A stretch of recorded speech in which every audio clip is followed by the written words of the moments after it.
You might think you know Home Depot, but what you don't see, what they're really doing from the minute you walk in, is designed to make you spend more. We're talking hidden strategies, psychological nudges, layout changes, pricing tricks. Once you hear this, you'll never look at those wide aisles and giant orange signs the same way. Stick around to the end because I'll drop knowledge that protects your wallet every single trip. Everything starts with the layout. Home Depot's stores are gigantic, warehouse-sized, often over 100,000 square feet. What looks like messy shelving isn't messy at all, it's highly strategic. They shuffle aisles, shift departments, consign tools to places you didn't expect, just so you'll wander. Retail psychology studies show that the more time you spend in-store, the more you buy, especially items you didn't plan to grab. So you go looking for one thing and come home with 5 more things you just saw. Here's something not everyone knows. The app helps, but not always in ways you realize. The Home Depot app has an in-store mode, which shows aisle and bay locations for items in your chosen store. That seems like it's helping you find what you came for faster. But it also means they can track where you go, what you search for, which departments you visit frequently. Combine that with live inventory, location-based data, even how people move through free Wi-Fi or store sensors, and suddenly Home Depot knows more about your buying patterns than you might expect. Yes, this gets creepy. They also use product placement as a lure. High-margin, small-ticket items, batteries, chargers, small tools, they get prime shelves, end caps, near checkouts, in seasonal displays. The seasonal stuff especially, they'll bring out Christmas gear months ahead. Barbecue supplies, garden gear, outdoor decor, they're all part of what they call seasonal flow, meant to pull you deeper into the store paths where impulse buys await. Now let's talk pricing. The codes, the tags, the special buy signs. All of it is more than decoration. They whisper deals, but are they always what they look like? Home Depot's return policy is changing, more strictly enforced. For example, major appliances like refrigerators, ranges, washers, they often need defect reporting within 48 hours, excluding weekends. Many smaller or more fragile categories also have narrow windows once you open packaging. Sometimes electronics, furniture, things like paint sprayers, have shorter return windows. So if you're buying big-ticket stuff or seasonal gear, keeping receipts and inspecting the product immediately is non-negotiable. Without a receipt? Expect complications. Proof of purchase matters. If you paid with a credit card, a debit card, or store card, Home Depot can often pull up the purchase record, sometimes even up to 365 days back for certain payment types. But even then, if parts are missing, manuals, screws, packaging, or if items show wear, your refund might be just store credit, or you might be denied. Here's a twist many shoppers don't realize. There are return exceptions. Some items aren't returnable at all. Custom or made-to-order products, services like installation or labor, certain appliances once unboxed, and so on. Also, some return policies differ by what kind of payment you used or which region you're in. That means 2 people may walk out with the same product, but one gets lenient treatment and the other is hit with all the fine print. Now, those sale tags, the special buy, sale, clearance banners, they're useful, but they also mislead. Sometimes Home Depot marks up a product before a sale, then drops it to the sale price, which looks like a big discount. Sometimes prices online versus in-store don't match. Sometimes you need the app or subscribe to certain programs to get access to deals. If you just show up in store without doing your homework, you may miss out on real discounts or even pay more than someone who used their phone to check inventory or pricing. Here's what doesn't get talked about enough: the return tracking, customer identity, and internal flags. Home Depot uses systems that monitor return behavior. If you return many items, even if everything was above board, those systems can flag your account. That may lead to tighter restrictions. Some returns are shifted to store credit, delays in processing, or stricter proof requirements. Then there's the online versus in-store friction. When you order online or pick up in store, sometimes the system messes up. The item you ordered might not be the item they pulled. Color or model may differ. Sometimes you get notifications that it's in stock when it's been moved in the back or shipped from another location. Then there are delivery windows that are vague. These complications can force you to rearrange your life around a product you expected would just show up. Let me drop something even more serious. Privacy and data collection. That app you installed? Location tracking, camera, or microphone permissions. Yes, some of these features are requested. Some are for features you don't even use. There are permissions that could let the company monitor your movement in store, correlate it with past purchases or browsing, even track if you linger in certain zones. These combined with loyalty/reward programs/pro extra accounts generate a profile of you, what you buy, how often, how you move. It's powerful. It's also something you rarely see spelled out in your receipt. If you want to walk in smarter, make sure you do this. Save every receipt, take photos of packaging before opening, inspect items before you leave the parking lot, check return deadlines, and use the app to compare online versus in-store prices. These aren't paranoia, they're survival tactics. And if you stick with me, I've got a bonus at the end that shows you how to spot when a deal is actually priced higher versus what it should be. Subscribe to Undercover Spoon now so you don't miss that. All of this adds up to a pretty intense picture. Home Depot isn't just a store, it's a maze built to make you feel like bargains are everywhere. But bargains are often behind conditions, timing, exceptions, app screens, and checkout twists. I want you to leave every Home Depot trip feeling in control, not confused or manipulated. Remember, know the layout or use that app map. Track your return windows like you schedule important meetings, handle receipts like treasures, and watch those sale tags with skeptical eyes. I saved one of the most surprising return policy updates for last. So if you're still here, you've already won half the battle. If you found this helpful, subscribe to Undercover Spoon because I'll keep exposing what big retail doesn't want you to know. Let's keep digging, because if you thought the pricing games and return nightmares were the end of it, you're in for another twist. What's happening behind the scenes with Home Depot's online shopping, customer service, and data policies might just be the most quietly dangerous part of all. This next part? You'll never shop the same way again. Now, online ordering should make things easier, right? Order from your couch, get it delivered, skip the crowds. But what actually happens? For many customers, it turns into a guessing game where the odds are stacked against them. Wrong item shipments are one of the most common complaints. You think you ordered a cordless drill, but when the box arrives, surprise, it's the corded version. Ordered a white bathroom vanity?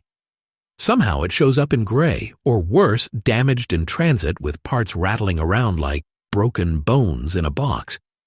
And when you call to fix it? That's where the frustration really ramps up. Most customer service reps don't have the power to authorize fixes on the spot. You'll be bounced from one department to another, sit on hold forever, or get told, "We'll escalate this."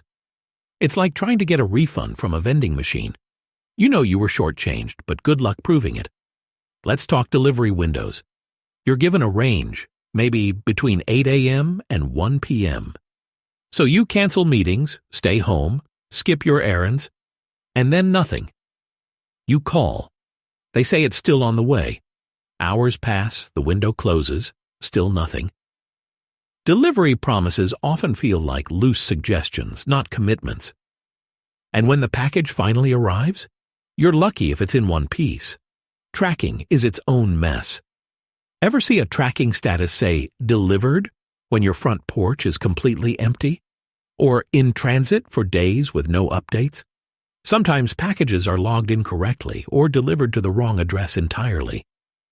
If you're dealing with a large item, say a refrigerator or a patio set, good luck dragging that drama back to the store. Now let's hit a bizarre glitch in the system. In-store pickup orders. Sounds simple, right? Buy online, pick it up. But here's what happens way too often. You get the notification that it's ready. You arrive. The item's missing. It got shelved again by mistake, or someone else grabbed it, or it was never really in stock to begin with. Then you're stuck waiting 20 minutes while employees hunt it down, or worse, you're told to reorder and start the process all over again. And good luck if you were in a rush. So the digital convenience? It's often a digital illusion. Let's shift gears to something even more hidden and a whole lot more serious: data tracking. Because Home Depot isn't just selling you caulk and power tools. They're collecting everything they can about you. You install the app. It asks for location access, microphone use, even your contacts in some versions. Think about that. Do you really need to give up your friends' names just to check if the hedge trimmer's in stock? Of course not. But buried in those permissions is a goldmine of marketing data.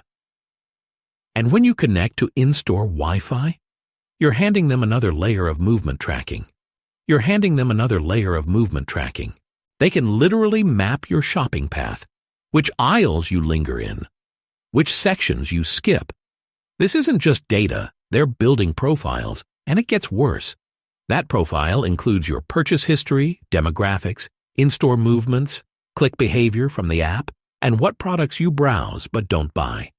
Combined with info from partners and ad networks, they start predicting what you'll buy next.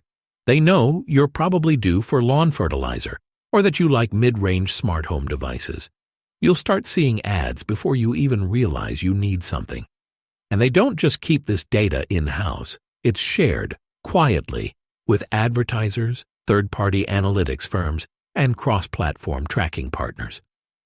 That's why you can scroll through Instagram and suddenly see a Home Depot ad for the exact toilet seat you were debating 5 minutes ago. Their privacy policy? It reads like it was designed to be confusing on purpose. Terms like data partners, behavioral marketing, and service improvements are code for, we'll use your info however we want unless you tell us to stop. And even then, stopping isn't guaranteed. Disabling some features may limit tracking, but not erase it. Trying to fully opt out of their data web is like trying to win at rigged carnival games. The ball always rolls off the side. So how do you protect yourself? Don't just accept app permissions blindly. Check them and turn off what you don't need. Avoid using in-store Wi-Fi unless you have to. Use guest checkout when possible. And if you're shopping online, clear your cookies or use private browsing to limit cross-site tracking. Because here's the truth.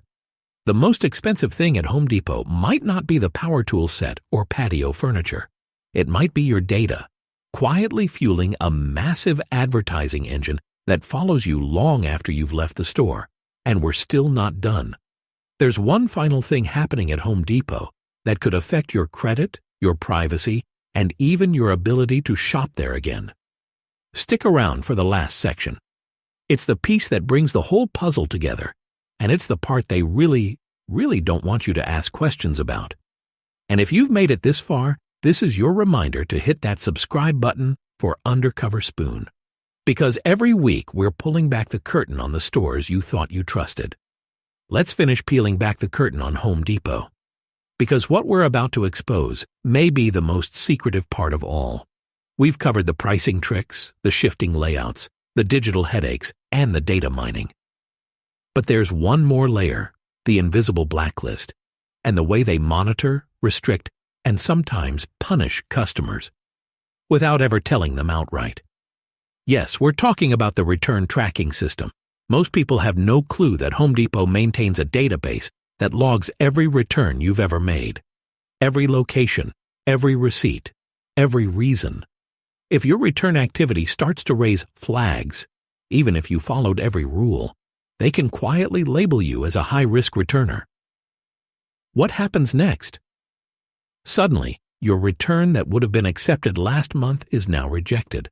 You're told you can only get store credit, or that you're outside the acceptable window, even if you have the receipt and the item is pristine. Worse, there's no public list of what triggers these restrictions. The rules are shadowy by design. You only find out when you're denied. This isn't paranoia, it's verified. They partner with companies like The Retail Equation, a third-party fraud prevention firm that tracks consumer returns across multiple retailers. Source. Once you're on their radar, you can be flagged not just at Home Depot, but at other big box stores too.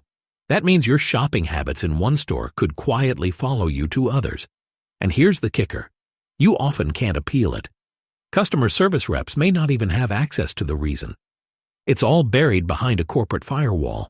You could be blocked for 6 months or a year and have no idea why.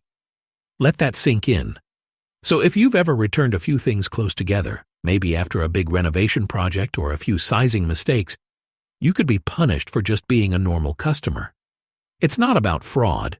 It's about statistics. Their system makes assumptions, and once it assumes wrong, good luck correcting it.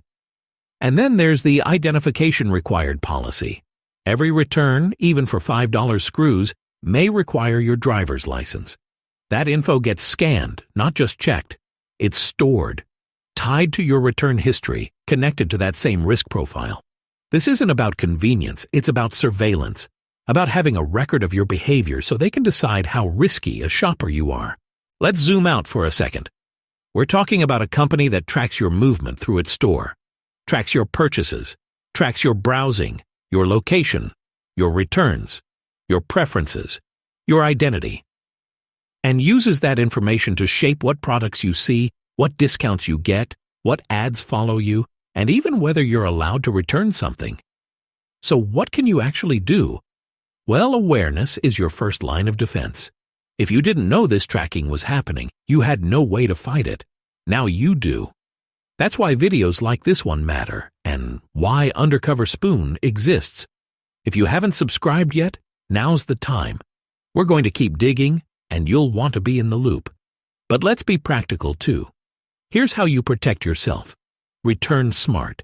Space out your returns. Keep receipts. Avoid back-to-back returns within short time windows, especially for high-dollar items. If possible, return to the same location. Limit app permissions. On Android or iOS, go into your settings and revoke permissions the Home Depot app doesn't need.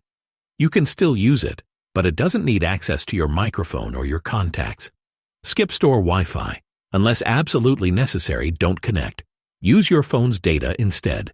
It cuts off one layer of tracking. Use guest checkout. Especially if you're doing one-off purchases, don't sign into your account. Keep your activity segmented. Check prices before you go. Compare online and in-store prices before you leave your house. Take screenshots if necessary. If there's a price difference, most locations will match, but only if you catch it. Document everything. Take pictures of large items before you leave the store or receive delivery. If there's damage, having visual proof will save you when dealing with customer service. Review your data. You can request your data profile under CCPA or GDPR rules if you're in the right region. It's tedious, but you can ask for what they've logged. The bottom line? Home Depot isn't just selling nails and plywood. They're selling a system, a deeply interconnected network of incentives, tracking, pricing, and policy that's designed to extract maximum value from you while offering the minimum amount of transparency in return. What looks like a DIY paradise is actually a carefully crafted machine, one that profits when you're confused, when you stay longer than you meant to, when you trust too much, when you don't read the fine print. But now, you know. You've got the map. You've seen behind the curtain. And if you learned even one thing today that made you go, wait, what? Share this video. Tell a friend. Forward it to the neighbor who spends every Saturday at the Orange Temple of Tools. And make sure you're subscribed to Undercover Spoon, because we're just getting started. This isn't just about Home Depot. This is about every big box store, every algorithm-driven discount, every quiet policy that costs you money without you realizing it. And next week, we're exposing another retailer that's been quietly rewriting the rules of loyalty programs and not in your favor. Stick around. We've got a lot more to show you.